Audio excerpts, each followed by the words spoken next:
SL समूहाला 100 वर्ष पूर्ण झाली आहेत. हा प्रवास म्हणजे एसएल समूहाच्या 4 पिढ्यांचा संघर्ष आहे. एसएल ग्रुपची 100 वर्षांची वाटचाल, संकल्प, समर्पण आणि संघर्ष, सेवा आणि यशाची कहाणी आहे. पाहूयात या गगन भरारीची प्रेरणादायी कहाणी.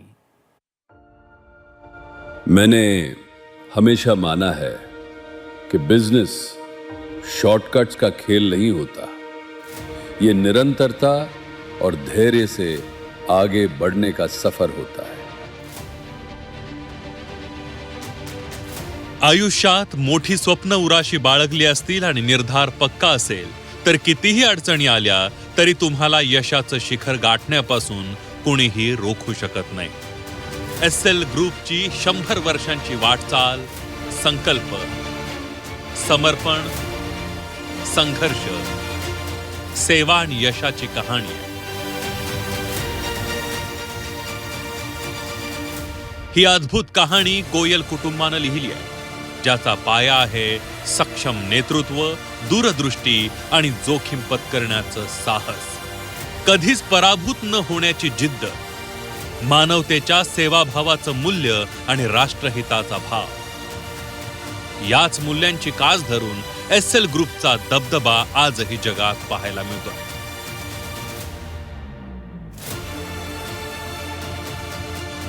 जमिनीपासून आकाशापर्यंत घेतलेली झेप म्हणजे एसएल ग्रुपची कहाणी.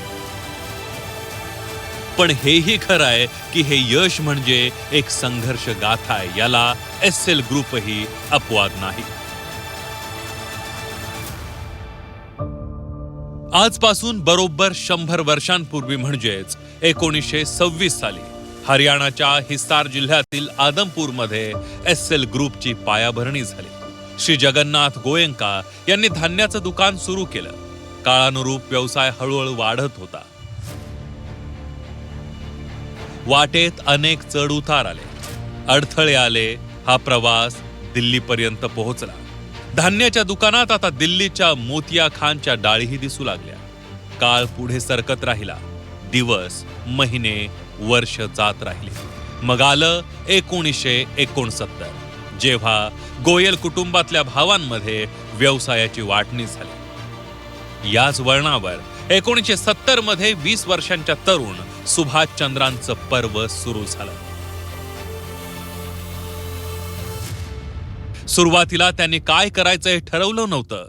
फक्त दृढ विश्वास आणि क्षमतेबाबत प्रचंड आत्मविश्वास होता. योगायोग म्हणजे त्यावेळी त्या तरुणाच्या खिशात फक्त 17 रुपये होते.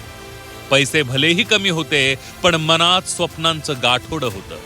20 वर्षांच्या या नवयुवकानं स्वप्नांना पंखांचं बळ देऊन भरारी घेण्यास सुरुवात केली.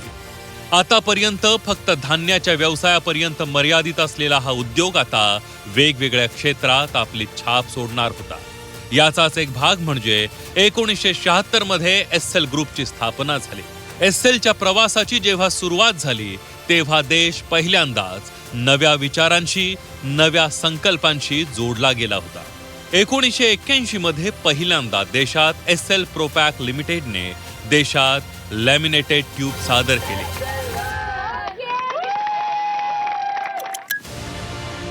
1990 मध्ये मुंबईत देशातला पहिला अत्याधुनिक अम्युजमेंट पार्क एसएल वर्ल्ड सुरू झाला. 1992 मध्ये भारतात पहिली खासगी उपग्रह वाहिनी झी टीव्ही सुरू झाली. ही भारतीय मनोरंजन विश्वात मोठी क्रांती होती. तोपर्यंत उपग्रह वाहिन्यांच्या उद्योगात परदेशी समूहांची एकाधिकारशाही होती. झी टीव्हीच्या लॉन्चिंगनं या एकाधिकारशाहीला सुरुंग लावला.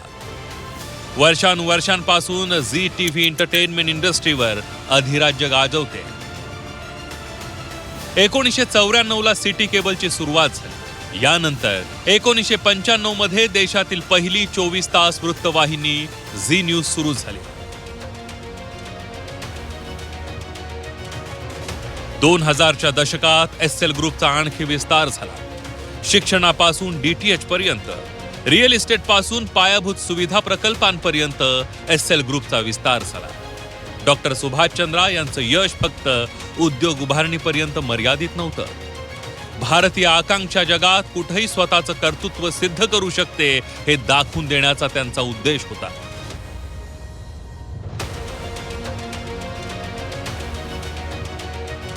एसएल ग्रुपने या संकल्पाला प्रत्यक्ष मूर्त स्वरूप दिलं. मात्र 100 वर्षांच्या या प्रवासात फक्त यशच मिळालं असं नाही.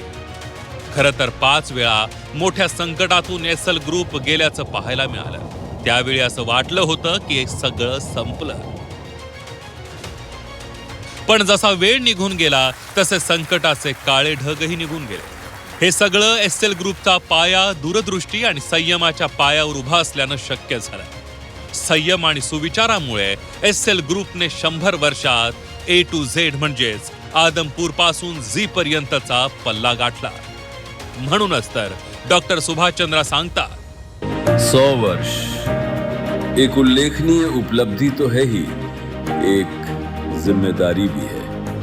महत्वपूर्ण है उसे सुरक्षित रखना, उससे सीखते रहना और इस संस्था को आगे बढ़ाना.